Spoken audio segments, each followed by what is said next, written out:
초대교회 이방인 선교의 시작은 사울이 변화된 사건을 통해서 일어나게 됩니다. 그리고 여러 곳에서 하나님은 복음을 들을 준비가 된 사람들을 하나 둘씩 부르기 시작하셨습니다. 그 부르심을 위해 또 복음의 소식을 전하기 위해서 하나님께서 일꾼들을 보내시는 것이죠. 오늘 성경 말씀에도 전혀 변화될 것 같지 않던 한 사람의 생각을 바꾸시고 새로운 하나님의 역사를 이루어 가시는 것을 보게 됩니다. 바로 베드로가 이방인 선교를 시작했다라는 거예요. 바울의 선교 사역도 중요하지만 특별히 사도행전에서 바울이 변화받고 그리고 선교를 시작하기 전에 이 10장에서는 베드로가 고넬료에게 세례를 준 사건을 다루고 있습니다. 초대교회에 있어서 이 사도로서의 이 베드로의 위치가 중요하다라는 것을 보여주고 있는 거예요. 우리가 읽진 않았지만 10장의 말씀을 보면 고넬료라는 한 사람으로부터 이야기가 시작이 되어집니다. 이방인 군대 백부장이에요. 그는 하나님을 아는 사람입니다. 말씀대로 살아가는 사람이지만 사실은 율법적인 사람입니다. 그러나 예수님을 구주와 주님으로 고백한 거듭난 사람을 아니었다라는 거예요. 죄사함을 얻는 구원을 받지 못한 사람임을 성경에서는 이야기하고 있습니다. 하나님은 그의 의로움을 보셨어요. 그가 기도하였고 또 구제하였다라는 것을 기억하고 계시다라고 성경엔 기록하고 있습니다. 그래서 그의 의로움을 보시고 그를 통해 복음을 전하여지길 하나님께서 원하셨어요. 그래서 그에게 만나길 원하셨던 한 사람이 바로 기도하는 환상 중에 베드로를 만나라고 환상이 보여졌습니다. 이튿날 베드로도 기도 중에 환상을 보게 돼요. 하늘에서 보자기가 내려옵니다. 유대인들이 율법으로 금하는 부정한 음식들이 담겨져 있어요. 베드로는 당연히 먹지 않겠죠. 그런데 하나님의 음성이 들립니다. 하나님이 깨끗하다는 것을 너가 속되다 하지 말라라는 음성이 들려요. 이러한 환상이 3번이나 있은 후에 이 환상은 사라지게 됩니다. 그리고 곧바로 고넬료가 보낸 사람들을 만나게 되어지죠. 당시 유대 전통은요, 할례받지 않은 이방 민족에게는 복음 전파하는 것을 암묵적으로 금했습니다. 그래서 28절 말씀에 보면 유대인으로서 이방인과 교제하며 가까이 하는 것이 위법인 줄은 너희도 알거니와. 위법입니다. 법적으로도 금하고 있는 것이에요. 베드로가 그리스도인이지만 이방인 선교는 부정하고 있었다라는 거죠. 신분은 사도였지만 베드로 역시 이방인을 멀리해야만 하는 유대인이었습니다. 하나님은 이스라엘의 하나님이라는 생각을 가진 사람이었어요. 지금 유대인에게 복음 전하기도 버거운데 이방인에게 복음을 전한다는 것은 시기상조입니다. 내 민족부터 챙기는 것이 우선되어져야 해요. 복음 전하는 것이 위험해요. 유대인들에게 복음 전하는 것도 조심스러운데 위법인 행동을 함으로 말미암아 더 큰 위험을 자초할 필요가 없습니다. 조심스럽게 상황과 환경을 지켜본 후에 나중에 해도 되는 거예요. 결코 법적으로 문제가 될 것이 없습니다. 무엇보다도 베드로의 생각에는요, 이방인들에게 복음을 전해도 저들은 받아들이지 않아라고 하는 생각이 가장 컸습니다. 괜히 그런 거에 힘 뺄 필요 없어라고 생각했겠죠. 우리는 많은 인생의 경험들이 있습니다. 전통이 있고 경험이 있고 살아온 방법들을 가지고 살아갑니다. 또 많은 관계들을 맺고 살아오면서 나만의 규칙이 있고 또 방식으로 정리하고 규정하며 살아가요. 우리의 행동을 규정짓는 것은 생각과 판단입니다. 그러나 이 생각과 판단이 신념이 되어지고, 그리고 그것이 굳어져 버리면 이것은 고정관념이 되어져 버려요. 선입견이 되어버립니다. 내 경험과 내 판단이 결코 진리가 될 수 없는데 고정관념으로 되어버리면 진리가 아닌 것을 진리로 여길 수밖에 없습니다. 문제는요, 이 고정관념이 내 삶의 신념이 되고 기준이 되고 진리로 여기게 되는 것이 문제가 되어지는 거예요. 사람마다 보는 관점이 다르고 생각이 다른데 자신의 고정관념과 선입견을 진리로 주장하게 되면 그 사람은 의로운 사람으로 보여지기보다는 깊이 사귀고 싶지 않은, 말이 통하지 않는 사람으로 관계가 협소해질 수밖에 없어요.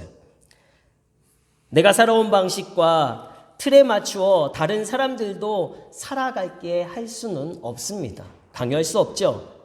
내가 살아온 환경 속에서 내가 가지고 살아온 고정관념과 선입견을 남에게 강요한다는 것은 어리석은 일이에요. 시대는 계속해서 변해가고 있고요. 상황과 환경은 수시로 변한다는 것을 우리는 알아야 합니다. 그렇기 때문에 변화 없이는 어떠한 새로운 역사도 일어날 수가 없는 거죠. 고정관념은 과거의 전통과 경험들을 가지고서 생각관념을 수정하지 않는 지나치게 일반화되고 고착된 사고방식이다라고 사전에도 이렇게 이야기하고 있습니다. 급변하는 시대 속에서 과거의 전통과 경험들이 판단의 근거는 될 수 있어요. 내가 어떠한 것을 판단하고 선택하는 데 있어서 그것이 근거가 되고 자료가 될 수는 있지만 그것이 절대적인 기준이 되어서는 안 됩니다. 특별히 그리스도인들은요, 과거를 사는 사람이 아니라 제가 늘 말씀드리죠. 미래를 향해 미래를 살아가는 소망의 사람들입니다. 하나님의 뜻이 기준이 되어져야 하는 사람들이기 때문에 더욱 그래요. 오늘 말씀 속에서 베드로는요, 고정관념, 선입견으로 이방인 선교를 위법이다라고 여기고 하려 하지 않았습니다. 율법에 규정된 부정한 음식처럼 생각했습니다. 그러나 하나님이 이방인 선교를 원하셨어요. 하나님의 뜻이 유대인으로서 이방인에게도 복음을 전하기를 원하셨습니다. 내가 알고 내가 진리로 여기고 있었던 것인데 하나님이 그것이 진리가 아니다라고 말씀하신다면 여러분들 어떻게 하시겠습니까? 베드로가 자신의 신념을 지키기 위해서 이방인 선교를 하라고 말씀하신 하나님을 향해 하나님이 잘못됐습니다라고 말할 수 있겠습니까? 하나님의 말씀이 진리임을 우리는 고백합니다. 하나님의 뜻이 우리의 삶의 기준이 되어져야 하는 거예요. 내 생각과 내 판단이 기준이 아니라 하나님의 뜻이 기준이 되어질 때 우리는요, 내 생각과 내 판단을 내려놓을 수 있게 되는 거죠. 베드로는 환상 중에 하나님이 말한 사람들임을 깨닫고 순종하며 고넬료가 보낸 이방인 사람들을 따라갑니다. 그리고 고넬료와 그 가정에 말씀을 전합니다. 그러할 때 그들이 복음을 받아들이고 그들의 삶 가운데 성령이 부어지는 체험을 하게 돼요. 그래서 34절, 35절 말씀에 하나님은 사람의 외모를 보지 아니하고 각 나라 중 하나님을 경외하며 의를 행하는 사람은 다 받으시는 줄을 내가 깨달았도다 이렇게 고백합니다. 지금까지 자신이 가지고 있었던 신념과 율법과 전통과 선입견과 모든 고정관념들을 바꾸어서 베드로가 하나님의 뜻을 기준으로 삼았더니 어떠한 일이 일어납니까? 성령이 역사하셨다라는 거예요. 성도들이 자신의 생각과 판단, 신념을, 선입견을 다 내려놓고 상대방을 이해하고 배려하고 또 상대방의 이야기를 귀담아 듣고 그리고 하나님의 뜻을 기준으로 삼고 나아갈 때 그 삶에 성령이 임하게 되는 줄로 믿습니다. 이것이 우리가 세상 속에서 그리스도인으로서 행해야 할 순종이요, 사랑이고 겸손의 모습입니다. 하나님이 원하시는 순종이 바로 이것이에요. 자신의 고정관념으로 판단했다가 낭패를 본 한 사람을 예수님이 말씀하십니다. 우리가 잘 알고 있는 한 달란트 받은 사람이 주인에 대한 자신의 판단이 그를 실패하게 만들었습니다.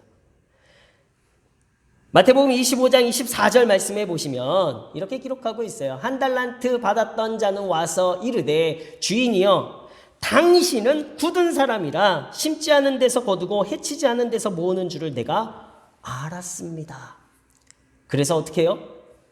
그 한 달란트를 땅에 묻어두었다가 그대로 주인에게 가져다 주었죠. 이 종이 알았던 주인은 어떤 사람입니까? 당신은 굳은 사람입니다. 이거예요. 주인이 자신이 굳은 사람인데 굳은 사람이라고 이야기하는 이 종에 대해서 화가 나서 이 종을 내쫓았습니까? 아닙니다. 주인에 대한 자신의 고정관념, 이 종의 고정관념이 주인을 굳은 사람으로 여겼어요. 잘못 판단했습니다. 주인의 뜻이 기준이 되어 순종으로 자신의 생각과 판단을 가진 것이 아니라 자신의 판단과 생각이 먼저 기준이 되어져서 주인을 판단한 것이 잘못된 거예요. 5달란트 받은 자, 2달란트 받은 자들은요, 주인의 뜻에 따라 순종했습니다.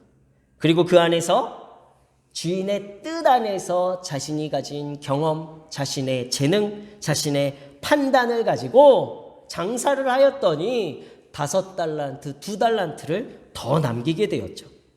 어떠한 차이입니까? 하나님의 뜻이 기준이 되어서 순종한 후에 나의 생각과 재능과 경험과 이성을 하나님이 사용하시는 거예요. 그러할 때에 남겨지는 은혜, 성령의 역사가 있습니다. 미국에 있는 UCLA라고 하는 대학의 의과대학 교수가 이제 머지않아 의학 공부를 마치고 현지 병원으로 나가는 이 의사들을 모아놓고 가르치고 있었습니다. 가르치는 중에 한 사례를 들어서 학생들에게 질문을 했어요. 아버지는 매독균에 걸려 있고 어머니는 폐결핵 환자입니다. 여기서 아이 넷이 태어났는데 첫째 아이는 매독균으로 인해서 장님이 되었고 둘째 아이는 이미 병들어 죽었고 셋째 아이는 역시 부모들의 병 때문에 귀머거리가 되었고 넷째 아이는 결핵 환자가 되었습니다. 이런 때 어머니가 또 임신을 했습니다. 이런 경우에 당신들은 의사로서 어떻게 하겠습니까? 그때 학생들이 다 뭐라고 이야기할까요? 유산시켜야 합니다. 학생들이 다 그렇게 대답을 하는 거예요. 아버지도 매독 환자, 어머니는 폐결핵 환자, 이미 낳은 아이 넷들도 다 좋지 않은 이 건강의 상태인데 이러한 악조건에서 아이를 또 낳으면 어떻게 되겠습니까? 당연히 유산시켜야 합니다. 이렇게 이 의사로 나아갈 의과대 학생들이 다 이렇게 이야기하는 거예요. 그럴 때 교수님께서 점잖게 그리고 아주 정중하게 이렇게 대답을 했습니다. 당신들은 지금 베토벤을 죽였습니다. 환자를 대할 때 이 사실을 잊지 마십시오. 의학적 지식이 좀 있다고 해서 이렇게 저렇게 치료하고 수술하고 없애고 할 것이 아닙니다. 모름지기 하나님의 역사가 어떻게 이루어지고 있는가를 먼저 생각하고 겸손하고 신중하게 해야 하시겠습니다. 그렇게 이 마지막으로 의사로 나아갈 학생들을 향해서 교수님이 이렇게 이야기했어요. 선입견이, 고정관념이 얼마나 어리석고 잘못되기 쉬운가를 알려주고 싶었다는 거예요. 우리가 아는 베토벤은요, 바로 이런 환경 속에 1770년에 태어났습니다. 아버지는 매독 환자고 어머니는 폐결핵 환자입니다. 형제들도 다 병들어 좋지 않은 환경 속에서 태어났습니다. 그렇지만 57년 동안 작곡 활동을 했어요. 물론 나중엔 귀머거리가 되었지만 그 귀머거리가 된 이후에도 불후의 명곡들을 작곡했습니다. 교수가 말했듯이 하나님의 역사가 어떻게 이루어질까? 하나님의 뜻이 먼저 되어진 후에 자신이 가진 지식과 인간의 판단과 사고가 이루어져야 하는 거예요. 하나님은 하나님의 뜻을 세우시고 우리를 통해 하나님이 그 일을 하기 원하십니다. 제가 어제 하루 종일 목양실에서 이렇게 설교를 준비하는데요. 바로 제가 설교 준비하는 바로 그 위쪽에 거기서 자꾸 칙칙칙칙칙 소리가 계속 나는 거예요. 그래서 창문을 열고 이렇게 봤더니 아무것도 안 보여요.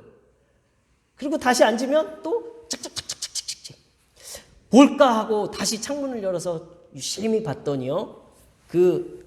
저희 옥상, 교회 옥상에서 나가는 그 배수관 그 안에 새 새끼들이 있나 봐요. 그곳에서 계속 소리가 나는 거예요. 근데 이게 너무 시끄러워서 제가 이렇게 툭 치면요. 조용해요. 한동안 조용하고 있다가 좀 조용해지면 또다시 찍찍찍찍. 너무 이게 소리가 시끄러운 거예요. 어떻게 하지? 옥상으로 올라가서 장대로 저기를 이렇게 두들겨야 되나? 그런데 제가 설교를 뭘 준비하고 있었어요? 고정관념 내려놓고 내 기준이 아니라 상대방을 이해하고 배려하는 그 안에서 할 때 성령이 역사한다.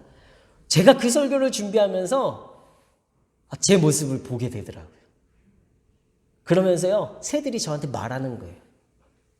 야, 좀만 더 있어봐. 여기 집에 있으라고 해도 안 있어. 우리 다 날아갈 거야. 그래서 그 음성이 들리는 거예요. 내가 그 짧은 그 시간, 얼마나 짹짹거리겠습니까? 그리고 토요일 날에 설교를 집중해서 준비하는 그 시간, 그 시간에 방해받는다고 저의 기준으로 하나님이 만드셨던 창조물, 하나님의 법과 질서대로 움직이고 활동하는 자연의 그 작은 생명조차도 제가 어떻게 해요? 제 삶의 기준으로 내가 시끄럽고 내가 방해받는다고 그것들을 어떻게 해요? 해하려고 했던 제 모습이 보여지는 거예요. 조금만 있어봐. 내가 다 날아갈 거야. 그리고 너한테 좋은 시간 줄게. 그렇게 저에게 이야기를 하더라고요. 우리가 기준이 되어지면, 내가 기준이 되어지면요, 그것은 진리가 아니라 하나님의 뜻 가운데 거스르는 행동이 되어질 수도 있어요. 하나님의 진리의 길을 걸어가야 할 성도들의 삶은요, 내가 기준이 아니라 하나님의 뜻이 기준이 되어지는 삶을 살아가게 될 때에 그 안에 하나님께서 부어주시는 은혜를 누리고 그 안에 성령이 역사하시는 하나님의 참된 역사를 이루고 누리게 될 줄로 믿습니다. 예수님의 공생애는요, 고정관념을 깨는 사역이었어요. 안식일에 병을 고치셨고요, 귀신을 내어 쫓으셨습니다. 고정관념에 사로잡히니 국률함이 사라져요. 자비가 사라져요. 은혜가 사라집니다. 그러나 예수님은요, 자신의 것을 다 내려놓으시고 제자들의 발을 씻기셨습니다. 죄가 없으심에도 죄인들을 위해 십자가에서 죽어주셨습니다. 가장 잔인한 사형도구인 그 십자가에서 죽으셨어요. 무엇보다도 신의 아들이셨음에도 불구하고 인간의 몸을 입고 이 땅에 내려오셨어요. 자신을 다 낮추시고 내려놓으신 이후에 하나님의 뜻이 예수님을 통해 이루어지는 거예요. 죽기까지 자신을 낮추시고 예수님의 온유하신 성품과 겸손을 사용하셔서 하나님은요, 인류를 구원하셨습니다. 한 사람을 통해 공식적인 이방 선교를 하나님이 시작하셨어요. 이것이 하나님이 일하시는 방법입니다. 15절 말씀에 보면 하나님이 깨끗하다 하신 것을 내가 속되다 하지 말라. 적극적으로 하나님의 뜻에 베드로가 순종하였더니 고넬료의 가정이 변화되어졌습니다. 베드로가 고넬료 계종을 적극적으로 변론하기 시작해요. 그 이후에 이방인 선교가 적극적으로 다시 시작이 되어지면서 초대교회였던 안디옥 교회가 세워지는 역사가 이루어집니다. 내 고정관념, 내 선입견을 내려놓으라는 명령은요, 그냥 겸손해져 나의 희생만을 요구하시는 것이 아니라 하나님께서 나를 통해 일하시겠다라는 하나님의 뜻이 되는 줄로 믿습니다. 나를 위해 일하시는 그 하나님, 바로 하나님이 선택하신 그 한 사람, 내려놓아야 되고 겸손해져야 된다라고 나에게 말씀하셨다면요, 그것은요, 하나님께서 나의 재능을 사용하시겠다, 하나님께서 나의 능력을 사용하시겠다, 하나님께서 나를 영향력 있는 한 사람으로 세우셨다라는 증거가 되는 줄로 믿습니다. 베드로를 준비시키시고 한 사람의 영향력을 위해 그를 먼저 변화시키셔서 하나님의 새로운 역사를 이루어가길 원하셨어요. 하나님은 그가 변화되기를 배려하셨습니다. 하나님이 먼저 그를 인정하셨습니다. 하나님이 그가 변화되길 기다리셨습니다. 바로 저와 여러분들을 통해서 하나님의 뜻을 이루시려 하나님은 오늘도 저와 여러분들이 고정관념, 선입견, 나의 경험, 내 생각들 다 내려놓고 기다리고 일하시며 계시는 줄로 믿습니다. 하나님의 주권과 섭리, 우리의 지혜로는 알 수 없어요. 우리의 모습은 예수님의 온유함과 겸손함을 닮아갈 뿐입니다. 당신의 아들을 죽이신 하나님을 우리가 뭐라 말할 수 없습니다.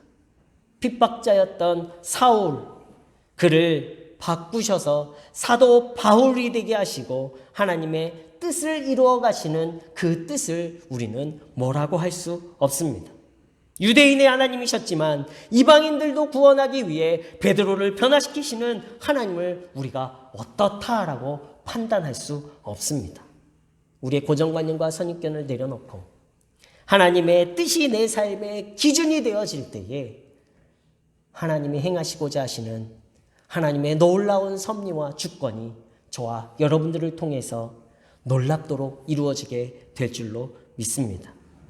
베드로가 자신의 선입견을 다 내려놓고 하나님의 말씀에 순종하였더니 베드로를 통해 공식적인 이방인의 선교가 시작이 되어졌어요.